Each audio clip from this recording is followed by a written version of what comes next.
Se tu puedes aí onde tu estás com tu família, de pronto tu estás em tu casita tomando tu café sentado. Vamos a ler a palavra, vamos tomar um momento para meditar na palavra. Vamos a ler o Salmo 23 que o pastor Gustavo estuvo leyendo no início do serviço. Pero vamos a meditar no Salmo 23, versículo 4. ¿Okay? O versículo 4 desse Salmo é o versículo que a nós nos interessa em los próximos minutos, antes de orar com ustedes e poder concluir esse tempo acá. O Salmo de número 23 es el salmo conocido de todos, es más, creo que es el salmo más leído de la Biblia, el salmo más traducido de la Biblia. Ese es el salmo que para mucha gente lo usan como una especie de un amuleto de la buena suerte. Hay personas que tienen el salmo impreso en un papel y lo cargan dentro de su billetera. En momentos de dificultades, abre el salmo y piensa que el salmo es como el mágico, ¿no? Aladdin que salió de la lámpara y hace un milagro ahí mismo. Hay aquellos que tienen el Salmo 23 abierto al lado en su mesa, porque creen que ese salmo tiene algo mágico. Es el salmo más leído, más conocido. Quizás el salmo más memorizado es el salmo de número 23. Lo escribió David, el músico, el rey, el guerrero, el pastor, sobre todo el pastor de ovejas. Y el contexto de ese salmo es muy interesante porque David, el pastor, estaba siendo perseguido. Lo estaban persiguiendo a David todos los días y lo querían matar a él. Él está bajo una persecución, bajo una crisis, bajo una prueba increíble. Y ahí entonces, bajo toda esa presión, David en el Salmo se pone en la posición de oveja. Piénsalo por un momento. El pastor de ovejas ahora es oveja en el Salmo. Y él pone a Dios como el pastor y a él como la oveja. Como él conoce bien cómo es el mundo del pastorado o de ser un pastor de las ovejas, él sabe que él tiene que cuidar de las ovejas, llevar las ovejas a comer, tomar agua. Pero ahora en ese momento David es la oveja, él no es el pastor. Y bajo esa persecución, él escribe el Salmo de número 23. Pero vamos a leer ahora solo el versículo 4, que ese es el versículo que nos interesa en nuestra reflexión en esta mañana. Escucha lo que dice el versículo 4. Aunque ande en valle de sombra de muerte, no es un valle de muerte, es un valle de sombra de muerte, es diferente. No temeré mal alguno, porque tú estarás conmigo, tu vara y tu callado me infundirán aliento. Quiero que ustedes observen conmigo algo interesante aquí en el versículo de número 4. Ustedes notaron en ese versículo que cuando David está hablando, él habla en tercera persona del singular. Escucha lo que él dice para que entiendan lo que estoy hablando. Él dice: Jehová es mi pastor. Dice: nada me faltará. Él no me va a hacer faltar nada. ¿Verdad? Cuando comenzamos el versículo número 1 de ese salmo, de 1 a 3, él habla en primera persona. En tercera persona, perdón. En tercera persona. Él es, nada me va a faltar. Escucha lo que él dice. El versículo 2. En lugares de delicados pastos, él, en tercera persona, me hará descansar. Junto a aguas de reposo, él me pastoreará. Confortará mi alma. ¿Quién confortará mi alma? Él confortará mi alma. Él me guiará por sendas de justicia, por amor de su nombre. Pero lo curioso del versículo 4 que acabamos de leer es que David en el versículo 4 habla en segunda persona. ¿Te fijaste? Empezó en tercera persona. Ahora David habla en segunda persona. Él dice en segunda persona: aunque ande en el valle de sombra de muerte, no temeré mal alguno, porque tú estarás conmigo. tu vara y tu callado me infunde o me infundirán aliento. Ahora, para mí es muy interesante notar esto porque en medio de una persecución, en medio de una prueba, en medio de una lucha difícil, en medio de un momento de crisis, en medio de peligro que es un peligro eminente que nosotros podemos ver aquí, David dice, Él es mi Dios, Él me va a cuidar, Él me va a proteger. David está hablando acerca de Dios, está hablando de las facetas del carácter de Dios. Pero en el versículo 4, Él hace la cosa muy impersonal. En vez de hablar acerca de Dios, Él habla con Dios. La conversación se vuelve más íntima. Ahora Él ya no está hablando de la faceta del carácter de Dios, lo que Él puede hacer, quién es Él. Ahora David habla con Dios en ese contexto. Y a mí me impresiona todo eso porque David estaba pasando por un valle. Y un valle en la Biblia son esos momentos difíciles, son esos momentos peligrosos. Un valle es una lucha, es una prueba. Es más, la Biblia habla mucho acerca de los valles. Tú puedes encontrar en varios textos de la Biblia, por ejemplo, el valle de la calamidad. Tú vas a encontrar en el Antiguo Testamento, en Josué, el valle de las lágrimas, el valle de los problemas, el valle de la oscuridad profunda, que es el Salmo 23. Los valles son especies de sinónimos de luchas, de crisis, de problemas, de dificultades que nosotros enfrentamos en nuestras vidas. Los valles son esos momentos que muchas de las veces las personas tiran la toalla, porque dicen, es difícil, es pesado, porque los valles pueden ser crisis. Los valles pueden llegar cuando de pronto tú recibes una llamada telefónica que no la quieres recibir. Los valles son esos momentos de la crisis en el matrimonio, en la crisis financiera, la crisis de una nación, crisis de un país, que tú no estás esperando absolutamente nada, pero los valles llegan. Lo bueno de ese Salmo 23 es que el Salmo dice que David está pasando a través del valle. Es como un túnel que tiene una entrada y tiene una salida. Porque el valle no es un lugar para uno quedarse, es un lugar para uno pasar por medio de él. Y lo más interesante también de ese salmo es que David dice que él está pasando por el valle, no pasa alrededor del valle, no pasa por debajo del valle, por arriba del valle, sino por adentro del valle. Hay momentos que tú y yo queremos pasar alrededor de la prueba, de la lucha, de la dificultad, por arriba, por abajo, por un lado, pero a veces en la vida tenemos que entender que hay que pasar por entre el valle. Y me gustaría que nosotros meditáramos por un momento acerca de eso, porque hay buenas noticias acá. La buena noticia que yo veo aquí es que el salmista dice que aunque yo ande por el valle de sombra de muerte, no temeré mal alguno porque tú estás conmigo. La segunda buena noticia que está aquí es que en el valle nosotros no estamos solos. No estamos solos, es una noticia excelente. En los momentos que estamos enfrentando las pruebas, las luchas, nosotros no estamos solos.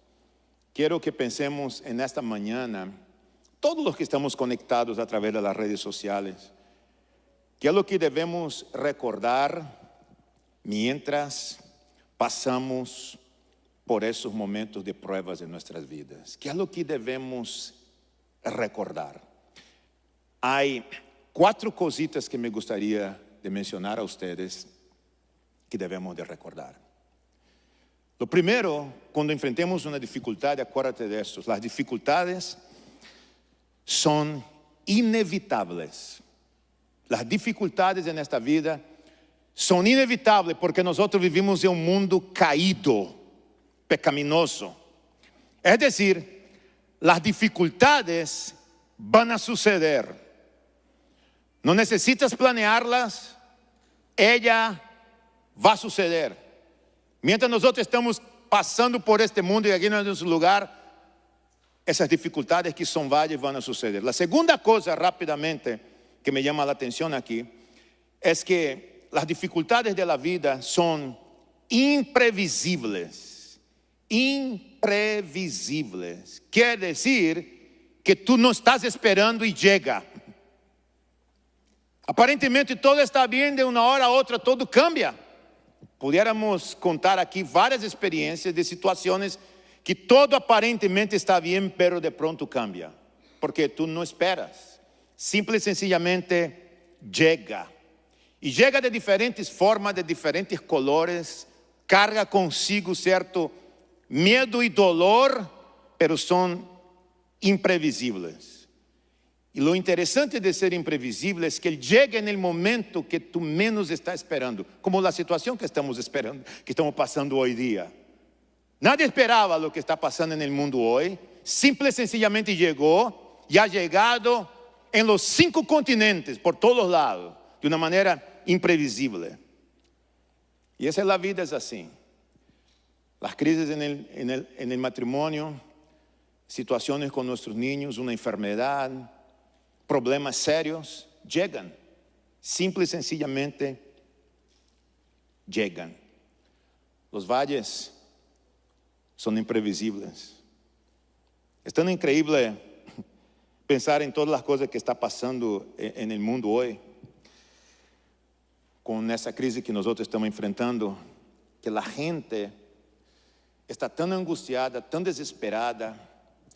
A gente está em uma posição de uma angústia incrível que em meu vecindário, outro dia estava chegando a casa, em la calle onde eu vivo, entrou um tipo com sua caminhoneta e sua caminhoneta estava repleta de papel higiênico. Eu nunca vi tanto papel higiênico em toda a minha vida. Eu me perguntava o que é o que ele vai fazer com tanto papel higiênico. Me dava ganas de ir a perguntar e eu respondi minha pergunta com uma fé incrível. Pensei, de pronto ele vai compartilhar com todos os vecinos. De pronto trajo para nós outros, pero que nada. Passou uns 30 minutos barrando todo esse rollo de papel em seu garaje. E aí tu vês a angústia, a desesperação, a falta de controle, o pânico que está a gente por la mesma situação. Com todo isso que está passando, eu te posso afirmar uma coisa, e lo hago de uma maneira muito personal. Está bem, quando chegam as dificuldades, sentir-se frustrado. That's okay. Não há nenhum problema nisto. Está bem desesperar-se de uma forma ou outra. Não há nenhum problema com isto. Algumas pessoas se sentem tristes. It's okay. Está bem sentir-se triste também. Está bem também sentir-se confundido. A gente se confunde e não sabemos mais em quem crer com tanta notícia que há aí afuera. Está bem derramar lágrimas. Está bem, muitas das vezes, entrar no quarto, acostar-se na cama, apagar essa luz e poner-se a meditar em todo o que está passando. Lo que não está bem é deixar que o medo, que o pânico domine nossas vidas. Porque quando o medo e o pânico dominam nossas vidas e somos dominados e guiados por el pânico, por el medo, aí é onde está o grande problema. E lo que aprendemos acá com o rei Davi é que as dificuldades, que é o número 3, ou los valles, são temporales. ¿Me escuchaste? Temporales. ¿Por quê? Porque uno não habita no valle. Uno não toma sua hamaca e colga a hamaca em meio do valle e diz: me encantou essa dificuldade, me fascina esse problema, me vou a quedar estancado aqui. Não. Uno não corre no valle, pero uno camina, aunque eu ande por el valle de sombra de muerte. Aunque eu ande. Los valles são temporales. Todo isso que está passando no mundo hoje é temporal. Não é eterno.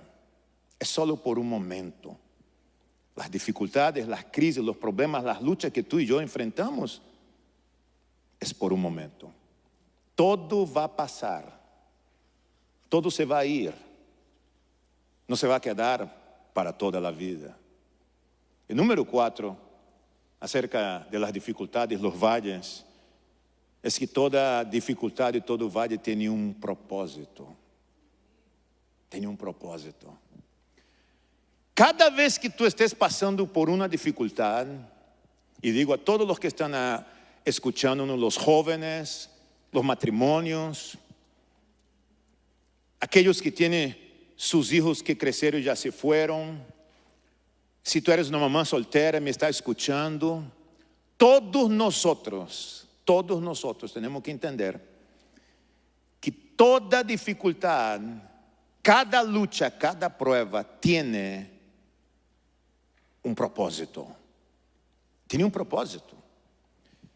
Y como tiene un propósito y Dios tiene el control de todo, la pregunta que nosotros deberíamos hacer, todos nosotros, sobre todo hombres y mujeres de fe, sería: Dios, ¿qué es que tú quieres enseñarnos mientras pasamos por esta dificultad? ¿Qué es lo que tú quieres enseñarnos mientras pasamos por este valle? ¿Qué es lo que tú quieres enseñar a mí? ¿Sabe por qué? Porque los valles y las dificultades son como laboratorios donde Dios forma carácter. El mejor lugar para crecer es en medio de las dificultades, ¿sabías tú? El mejor lugar para un cristiano madurar es en medio de las dificultades. Cuando no hay dificultad, cuando no hay prueba, no hay lucha, no hay crecimiento. Las luchas, las pruebas, las crisis, y si tú entiendes muy bien la perspectiva bíblica, tu pregunta va a ser: Dios, ¿qué es lo que tú quieres enseñarme a mí? Y hazlo muy personal. ¿Qué áreas de mi vida necesito crecer frente a esta dificultad? Es decir, Dios, ayúdame, vivifica mi vida. Porque, como les acabé de decir, ese es como un laboratorio a donde Dios empieza a moldear nuestra vida, nuestro carácter. Y es el mejor laboratorio que Dios usa. Son las luchas, las dificultades, las pruebas. Qué mejor pensar en Pablo y Silas, cuando estuvieron en la ciudad de Filipos predicando el evangelio. Fueron a la cárcel de manera injusta. Lo amarraron sus pies en un tronco, lo echaron a lo más profundo de la cárcel. Cada quien llevaron sus azotes, más de 40 azotes cada uno, sufriendo, golpeados físicamente, con frío, con hambre, en medio de una situación difícil por haber predicado el evangelio. La Biblia dice que a la medianoche Pablo y Silas cantaban y oraban a Dios. Lo natural de un ser humano sería decir: Dios, pero ¿por qué tú estás haciendo eso con nosotros? Si venimos a ciudad de Filipos, aquí no hay sinagoga, aquí no hay creyente, nosotros estamos sufriendo por el evangelio. ¿Cómo tú permites que esas personas hagan eso con nosotros? Tú no eres fiel, Dios, tú no eres bondadoso. Eso sería lo normal. Sería como algunos cristianos por ahí dicen: Dios, no es justo que estemos pasando por esta crisis, por esa dificultad. No es justo que es. ¿Cómo que no es justo? ¿Es justo lo que Jesucristo sufrió por nosotros? Y vino con una misión definida, fue a la cruz sin nunca quejarse. La Biblia dice que Pablo y Silas cantaban himnos y oraban a Dios. Y a la medianoche ocurrió el temblor más increíble de la historia que yo nunca he conocido en mi vida. He estado en temblores, viví en México por mucho tiempo y sé lo que es un temblor. Tuve una época en California, en cada rato temblava, la lámpara se movia, tu queres salir correndo. Pero esse temblor é curioso, porque o temblor onde estuvo Pablo e Silas em Filipos é o único temblor que eu he conocido que não se cayó el techo de la cárcel, no se cayeron las paredes, nada se desmoronó. La única cosa que hizo el temblor fue que rompieron las cadenas de la cárcel. ¿Tú conoces un temblor como este? Todavía no he visto en la historia de mi corta vida un temblor como este. Y cuando rompieron las cadenas, cuando rompió la cadena, y para completar, cualquier lugar del mundo, sobre todo en las prisiones nuestras, que estamos aquí de América Latina, si hay un grupo de presos en esa cárcel, se rompe la cadena de esta prisión, de la puerta, de ese portón, ¿qué es lo primero que hacen los prisioneros? A correr se ha dicho, señoras y señores, como diciendo, Dios respondió a nuestra oración. Pero esos prisioneros son raros, porque se quedaron ahí los dos. Y el carcelero vio que se abrieron la puerta, pensó que se habían huido los presos, tomó luz, tomó un cuchillo, se iba a suicidar porque era lo que decía la ley, le iban a cortar su cabeza. Y antes entonces que cortaran la cabeza, él decide suicidarse. Pablo y Silas gritan desde allá. Estamos en Hechos 16, del versículo 30 al 32. Dijo, no te hagas ningún daño, nosotros estamos aquí. El carcelero se arrodilla, tocado, quebrantado, y dice, señores, ¿qué debo hacer para ser salvo? Esa es la pregunta del ABC de la fe cristiana, ¿no? Y la respuesta del ABC de la fe cristiana es, cree en el Señor Jesucristo y serás salvo tú y tu casa. La prueba de Pablo y Silas produjo el crecimiento de la iglesia en la ciudad de Filipos. Y esa fue la iglesia que más dio dinero para el ministerio de Pablo y Silas. Tú estudias la historia de esa iglesia y te fascina. ¿Cómo empezó? Con Lidia, una mujer de negocio que vendía púrpura, una chica que tenía un problema de una posesión demoníaca, un carcelero, y así empezó la iglesia y la familia del carcelero. Pero todo esto tuvo un precio. El precio fue casi la pérdida de la vida de Pablo y Silas. Toda prueba, toda dificultad tiene un propósito, tiene un porqué. Ahora, déjame terminar diciendo a ustedes, de acuerdo a ese salmo, a ese versículo que leemos, el versículo 4, ¿qué deberíamos de hacer tú y yo en medio de las dificultades? ¿Cuál debería ser nuestra actitud en frente a las crisis que el mundo enfrenta hoy? David dijo, no temeré mal alguno porque tú estás conmigo, tu vara y tu cajado me infundirán aliento. No temeré. La primera cosa que tenemos que hacer y ayudar a las otras personas con relación a esto es rechazar el miedo. Rechazar el miedo. ¿Sabe por qué? Porque el miedo es una emoción. Ahora, está el miedo bueno y está el miedo malo. Si queremos usar como sinónimo, temor. El miedo bueno es aquel miedo que cuando tú vas pasando por una calle y el perro ladra duro y tú percibes que es un pitbull. Tiene tanto miedo que te dice adentro de ti, que siente que te quiere morir. El miedo te dice, muévete al otro lado de la calle o nunca más camine por acá. El miedo funciona como una alerta. Para nosotros que vivimos en el sur de la Florida, que el tren pasa en el medio de la ciudad. Y ahí tú estás ahí, de pronto la varilla se baja. Y tú crees que quiere avanzar. Te quedas ahí, la varilla se bajó, las luces empezaron a prender. Ahí viene el tren. Y tú estás ahí, de pronto tu carro no arrancó y se quedó estancado. Y la varilla arriba. Y escuchas el tren veniendo. Gracias al miedo bueno, sales del carro y sales corriendo. Porque te avisa que ahí viene el tren que va a pasar por arriba de tu carro o va a tener un accidente. Entonces el miedo te sirve como alerta de algo bueno. El miedo malo es el miedo que te aprisiona, que produce fobia. El miedo que te controla. Es ese temor negativo que tiene ese dominio, ese poder sobre la vida de mucha gente. Hoy día, por ejemplo, hay mucha gente con muchísimo miedo. Están angustiados, están desesperados. Lo que David nos dice en el Salmo es, no temeré, he decidido rechazar el miedo. Es una emoción. Tú decides rechazarla.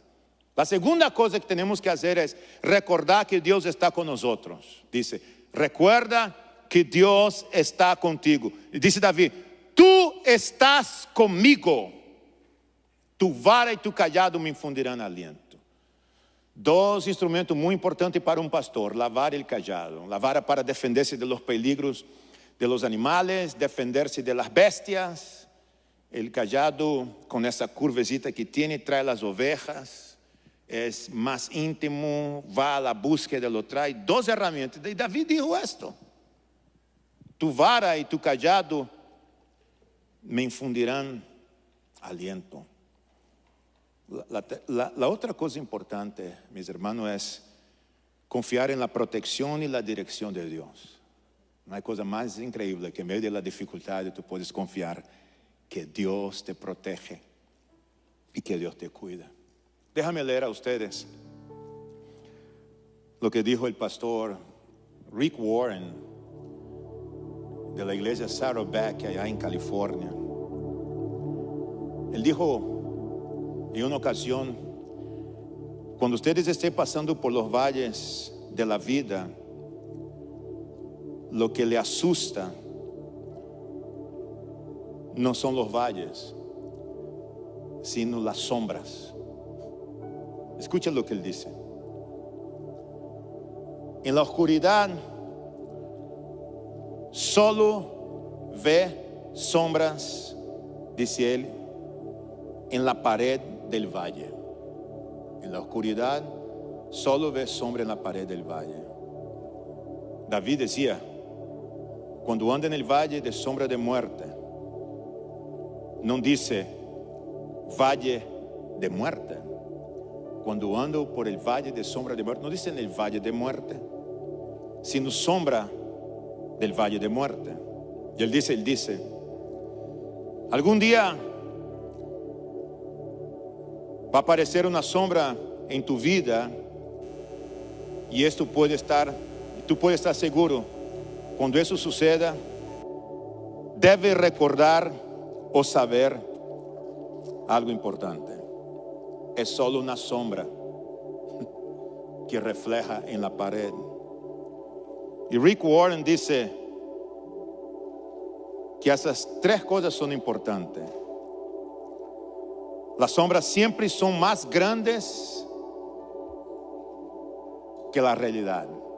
¿Te has notado eso? Que las sombras siempre son más grandes que la realidad. El temor siempre es mayor que el problema. Lo que es enorme es el miedo. El miedo es enorme. Dice él que la sombra no te puede hacer daño. Ninguna sombra puede hacer daño. Y él dice en forma de pregunta: ¿alguna vez tú has sido atropellado por una sombra? No. Nadie ha sido atropellado por una sombra. Existe una diferencia entre la sombra de un camión y el camión en sí. La sombra siempre parece ser más grande. Y ese es el miedo del ser humano. Siempre parece ser más grande, pero es el miedo y el reflejo de toda esa situación. De manera que yo te quiero instar a que tú puedas considerar el Salmo 23, pero sobre todo el versículo 4. Aunque nosotros estemos pasando ahora mismo por una crisis mundial que ha producido miedo, temor, pánico en la vida de la gente, el pueblo de Dios, los cristianos, somos los que hacemos la diferencia.